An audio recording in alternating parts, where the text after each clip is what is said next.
A to Zee news میں خوش آمدید اور اے ٹو زی نیوز کے ساتھ میں ہوں ایمان فاطمہ۔ آپ کو شورکوٹ سے، جہاں پر نمائندہ صادق شیخ کی رپورٹ کے مطابق شورکوٹ وکلا بار شورکوٹ کی جانب سے سویڈن کی جانب سے قرآن مجید کی بے حرمتی پر ہڑتال پر ہے، ریلی نکالی جا رہی ہے۔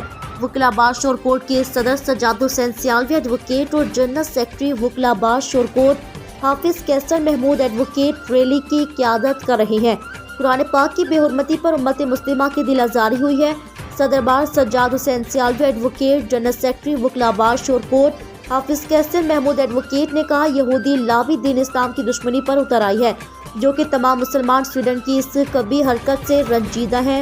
ریلی میں قرآن پاک کی بے حرمتی پر شدید نعرے بازی کی گئی ہے۔ تمام وکلا بار شورکوٹ نے پلے کارڈ اٹھا رکھے تھے، جن میں سویڈن مرد آباد، حرمت قرآن پر جان بھی قربان ہے نعرے درج تھے۔ ریلی بار روم وکلا بار شورکوٹ سے شروع ہو کر تحصیل چوک شورکوٹ میں اختتام پذیر ہوئی۔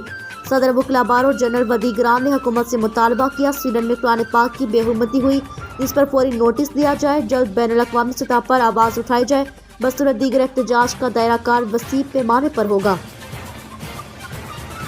فی الوقت کے لیے نیوز اسٹوڈیو سے اتنا ہی۔ مزید خبروں کے لیے ہمارے ساتھ رہیے اور دیکھتے رہیں اے ٹو زی نیوز، کیونکہ اے ٹو زی نیوز آپ تک پہنچاتا ہے ہر خبر سچ کے ساتھ۔